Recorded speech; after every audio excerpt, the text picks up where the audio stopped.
It feels good being right. Oh, as much as I would care either way, just seeing a great matchup, one of the better games in college football today, it always feels better when you're right. And I was right on Trisain Shamblas. 24-19 final score as Ole Miss wins the Magnolia Bowl out at Vaught-Hemingway Stadium.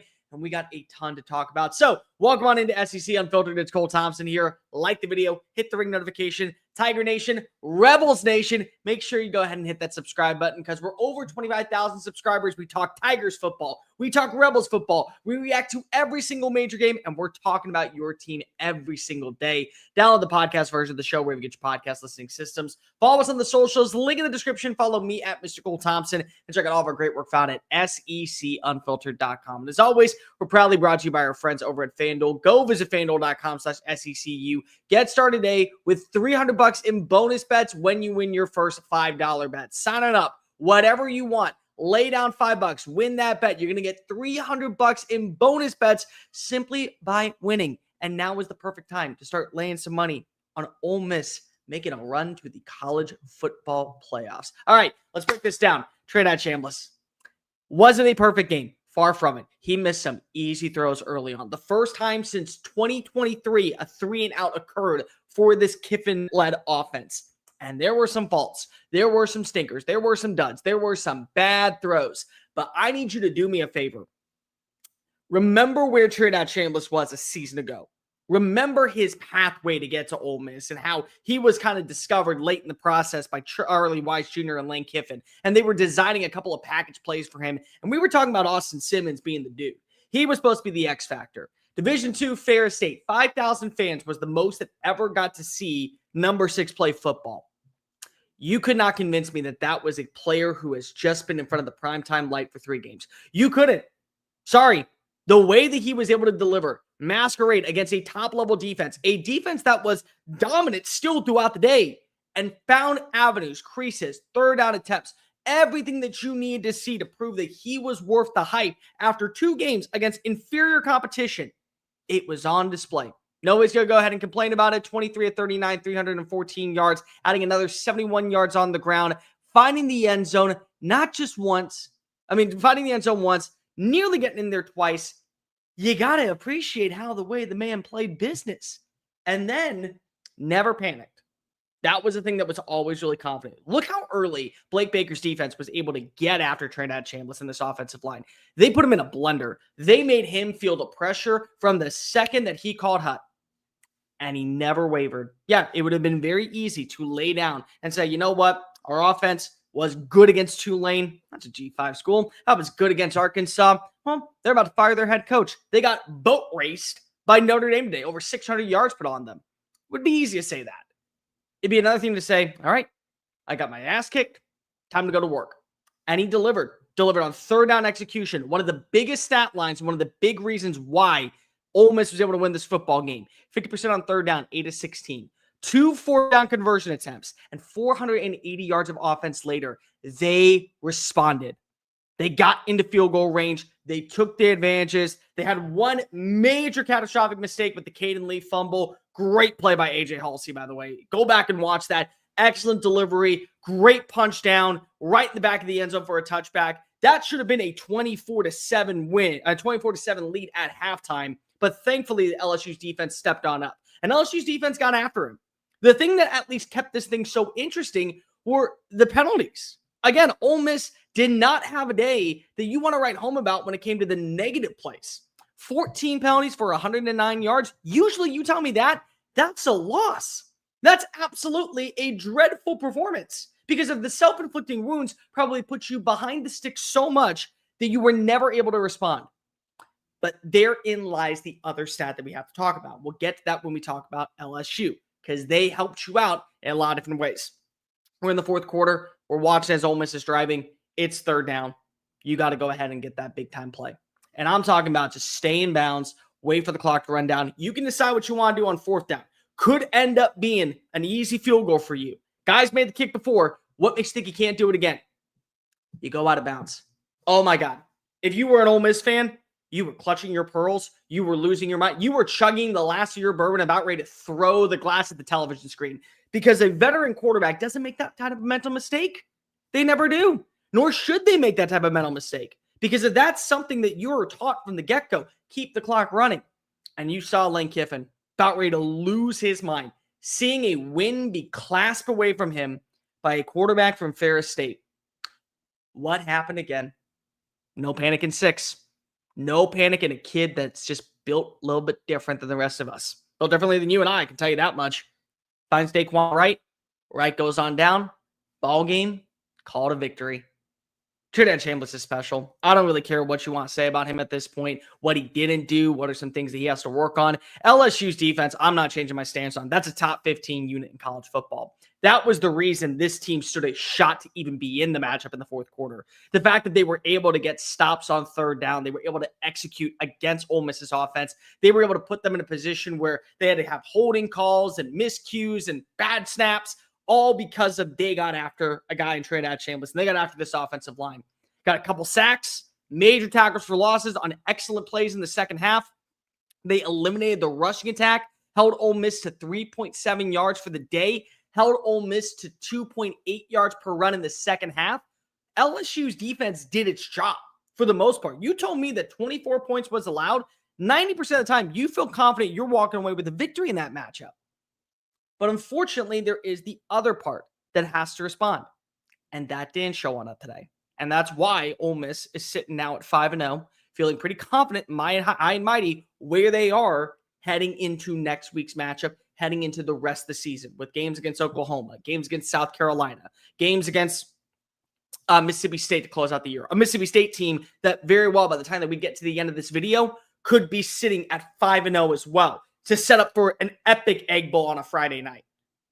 They're in the driver's seat. But it didn't help that LSU kind of gave them opportunities. LSU's defense, I don't have a lot to write about. Again, you were able to hold every receiver to under 100 yards. That is a key stat that I think boded well in your favor. You only had one receiver break on out for a gain of over 20-plus yards.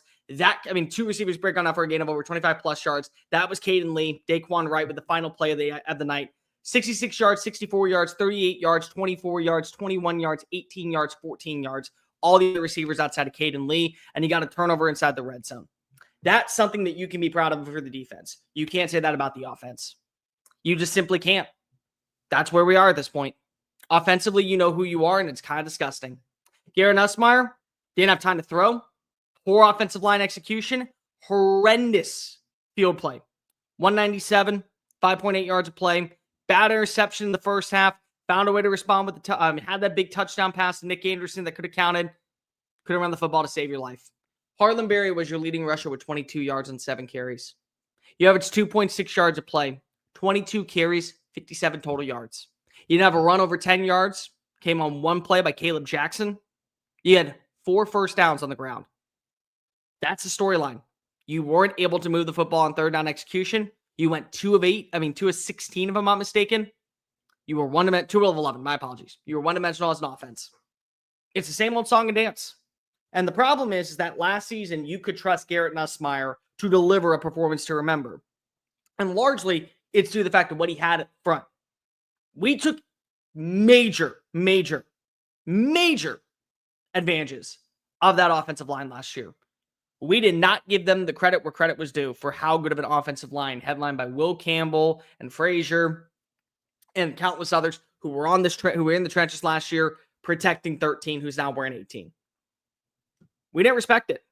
Because if we would have respected it, we also would have realized that replacing 4 stars on the offensive line in a game like this, where even though you only had 2 sacks on the day, Deshaun Womack had 1, and I believe it was Prince Uwan Manlion had the other. You were able to pressure Garrett Nussmeier into rushing his throws, making ill-advised passes, having to do a little bit of dink and dunk passes to the outside corner and hope that they could break on 3 through Ole Miss defensive front. This was a game that should have boded in your favor, trusting the rushing attack, because of Ole Miss entered Saturday with the 118th ranked run defense. You couldn't move the football to save your life. You could have told me, based off just the way that we saw Keelan Lacey break on through for several big gains of 8, 10, 14, 17, what we saw from Trisain Shamblas trusting his legs. You could have told me that was Ole Miss's defensive line masquerading in disguise in purple and gold. And I at least would have somewhat believed you, because that to me made a little bit more sense. That to me, at least on paper, made some sense when it came to the rushing totals. 118th and you rushed for 57 yards. That's the stat to know in this game. You were one-dimensional as an offense. And unfortunately, because we took advantage of LSU's offensive line from last season, you weren't able to trust your ground game at all. You had no time to throw, you had no time to throw the football if you were Garrett Nussmeier. And then when Nussmeier made some throws, seemed off pace. How many overshots did he have? How many throws were just completely off the radar or out of bounds?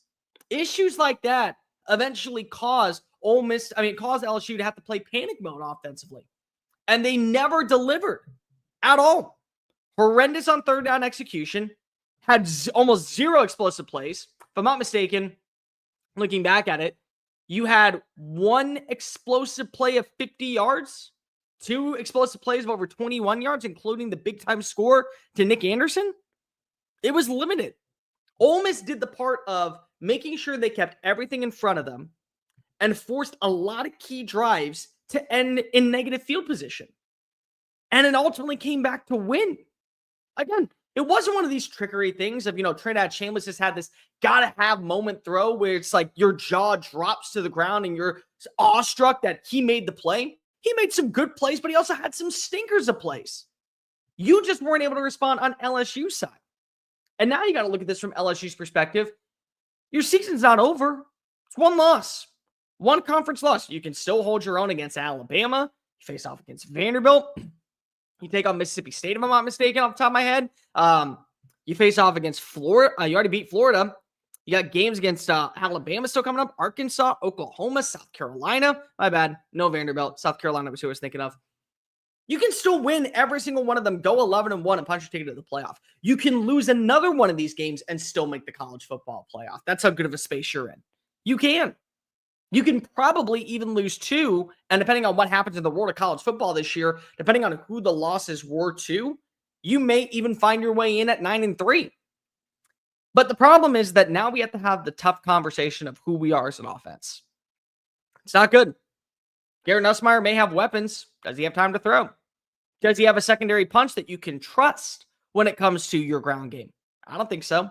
This was the day to show on up, even without Caden Durham, that you could find a path in the rushing attack. And you averaged 2.7 yards a touch, one run of over 10 yards downfield. That's not going to work against most defensive lines. And unfortunately, this is who you are. Because if you had time last year to fix the problem, you didn't. You had time early on in this season to prove that it was just kind of a blip on the radar against bad offenses like, Clemson and Florida, who have good defenses. Didn't work. And now you face off against this team, this squad, that has earned the respect to be considered, I think, a top 10 roster in college football heading into next week. You weren't able to run the football efficiently at all. You were one-dimensional. Wide receivers weren't able to get open constantly. And lo and behold, when they did, you had a few overshots. And ultimately, now you're sitting with a loss on the schedule against a team that you may feel you're better than. But the scoreboard doesn't indicate that. And a bunch of people out there, countless fans, people who made fun of me, relentless me on social media, who I have no problem at this point at least saying, hey, I'm backing it up. At least I stood my business. You doubted a Ferris State quarterback who led his team to a Division II national championship and said because he played at Division II level, he's going to get awoken by this defense. The defense did enough to hold him in containment. Still only gave over 300 passing yards. Still finished with over 360 total yards of offense. Found his way into the end zone once. Did his part. Your defense still was able to keep you in this thing. 24-19 is nothing to write home about, but it's also nothing to scoff at either. There's enough to like about where you were if you were LSU. You just couldn't capitalize. You couldn't finish drives. Second half alone, how many faults did you have? You had a big-time interception. You settled for a field goal. You got a big-time stop on a third down conversion. You got a field goal out of it. Back-to-back touchdown blows was ultimately the way this game ended, but it was 13-17 going into the fourth quarter. You still had everything in front of you, and it just wasn't enough. You gave up one too many explosive plays, and you didn't have a counterpunch. And so now you're looking at where you go from here as an offense. This is who you are. And what's so interesting is that for years we used to talk about how great of a defense LSU could have to combat its offense and say, now we feel like a national championship threat. For years, we just mentioned that LSU was a team that would always rely so heavily on its offense. And then you'd have to ask the question, how many points are we going to have to score to make sure that our defense doesn't get us in trouble? Now you have to ask yourself, how many more stops does our defense have to make for our offense to stand a chance? And that's the scary part. Because if you have the weapons, I still think you have a good quarterback. I'm not selling my Garrett Nussmeier stock just yet because if you lost to Ole Miss, not even a little bit. I'm refused to do that stuff. But you don't have an offensive line that can protect him, and you don't have a secondary element in the ground game. Doesn't matter if Caden Durham played. If it did, then maybe things would be different, but you felt confident that you didn't need a secondary running back for the portal because you went with two freshmen. And guess what? A freshman and a sophomore, my apologies. Neither has made the force in the right direction. No one had more than 40 rushing yards today. That's an issue. 57 on the afternoon is not going to get you wins. And from Ole Miss's perspective, you gotta feel pretty good about yourself. What a week for Lane Kiffin. Documentary comes out about him. We find more about the inner workings of his mind, how he got into coaching, his pathway to Ole Miss, the trials, the tribulations, the big-time losses he had to endure in the public eye, the way he was publicly ridiculed for being a coach when he went to the NFL, to being back at USC, to failing out when he was then thrown to the wayside at Bama. Even though he was beloved by Nick Saban for years to win a national title, the relationship was sour. To then get this win in a week to where his daughter announces, hey, I'm dating a linebacker. That's not something that you can talk about at Thanksgiving this year. Certainly it's going to be something that you bring up in conversations. Hey, I beat my daughter's boyfriend. That's bragging rights for as long as you live or as long as they're together. And now you're in the driver's seat at 5-0. Look at what you have moving forward to where you can feel confident about the direction of this team. Washington State after a bye. Georgia at Oklahoma, where we don't know the status of John Mateer. South Carolina, the Citadel, Florida, Mississippi State. You got to like your odds. How fitting is it of Lane Kiffin in a year that we kind of threw Ole Miss to the wayside? 8-4 season, you'll take it. It's a rebuilding year. You don't have Jackson Dart. You don't have the same defense. It's okay. You built some equity. To now feeling like that you're one game away, guarantee as long as you don't stub your toe on the finish line like you did last year against Florida, from being in the college football playoff conversation with a quarterback that nobody talked about this offseason. Nobody. I certainly didn't. I know for a fact that nobody at the national media mentioned Trisain Shamblas. They mentioned Austin Simmons. And the beauty of this whole thing is that Austin Simmons is fully healthy. What if Trisain Shamblas gets hurt?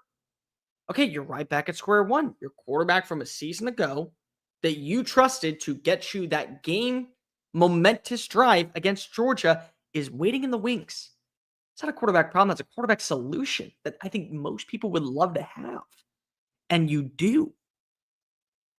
That's where Ole Miss is this morning, going into this evening. That's where Ole Miss is after a win like this. They get to kind of coast. You can't find a way to screw it over for yourself. You have to play your brand of football. You have to show what you did this past week. But as long as that happens, you got a quarterback. You got weapons. Your defense did enough to deliver. Now, again, it was against a one-dimensional offense, but still, you forced a turnover. Big-time deal, in my opinion. Got some stuff to clean up. But for the most part, got like where you are. It's the type of win that you can go ahead and give yourself a pat on the back. And also a little bit of an exhale. Because right now, Ole Miss feels like a team that if they get rolling, it's going to be pretty hard to stop. Let's get into the comment section before we get on out of here. Miss State had a chance. I was rooting for them. 4-1 Miss State looks lost. LSU fans head home. They feel so low. It's got to see them down. Landry's boyfriend was not a factor. Did not have his moments. Even a D2 national championship, there were only 3,500 people in the stands, still rolling on the big stage. Only one test left in the SEC is a road game. It is. It's one road game in Athens. They do that, you'd be good. LSU has the refs all day and couldn't win. I won't go that far. I think there were some calls on both sides that were definitely terrible. I want that mug. What mug are we talking about? Can somebody get me a mug? Hotty Toddy Bear waiting for Georgia. Hotty Toddy indeed. I'll give you that much. All right, let's go ahead and end this show. Mississippi State, Tennessee was a good game. Joe K, I missed the end of it. I'm going to go back and rewind. I know that he won. I know that Tennessee won. I know it was 34-34. Don't ruin it for me because I want to go back and watch it before we go ahead and do Sunday Funday tomorrow. Probably going to do the most out at halftime. Got it pre-recorded. But there we go. Ole Miss gets a win. Pretty prominent one. LSU got a lot of things they got to clean up. A lot of things that I don't think are not correctable, but also things that you just kind of have to live with at this point, which is, unfortunately, the lack of a run game, the inability to trust that you have a secondary punch offensively, and ask your defense to deliver and then some just to put yourself in a position to where you can be successful. Like, review, hit subscribe. Make sure that you follow us on social media at Mr. Cole Thompson, at SEC Unfiltered. We will be back later tonight. After the Alabama game. Thank you, Kyle Thompson. That is my twin brother, Jeremy Bernard Tutter. Okay, so that means that Alabama is doing something offensively. That's a good sign. Like, review, hit subscribe. Make sure that you're following us. Oh, and real fast, if you haven't already, I think it would be wise if you threw down a little bit of cash, just a small bit, on something that goes on with Ole Miss. Could be Trisain Shamblas Heisman odds. Could be Ole Miss to win the college football playoff or just the SEC. But when you do so, go on over to FANDUEL.com/SECU, sign on up and get $300 in bonus bets when you win your first $5 bet. The app is simple. It's easy. It's free to use in your city so long as gambling is allowed. And you play your first bet, FANDUEL.com/SECU. You're going to walk away with $300 in bonus bets simply by winning on a $5 bet. So you get your money's worth and then some. And you might as well be starting to bank a little bit more stock into Ole Miss because they look like a team that is not going to be slowing down until the end of November, probably into December. So go ahead and play on over at FANDUEL.com/SECU. I'm Cole Thompson. Until next time, folks, what a game. What a beautiful performance. 24-19 final score. You said if we beat Georgia, you will grab. Oh, the bet. See, Jerry, you got to remind me. I don't know the bet. See, that was why. Okay. We will talk about this. Remind me tomorrow when we do the Sunday Funday show. I will talk to Chris about it. We will make it work. All right. 24-19 final score. Ole Miss. Signature win. LSU. Got a lot of things to clean on up. Until next time, folks. Go Tigers. Hotty toddy. What a win for Lane Kiffin and company. Peace.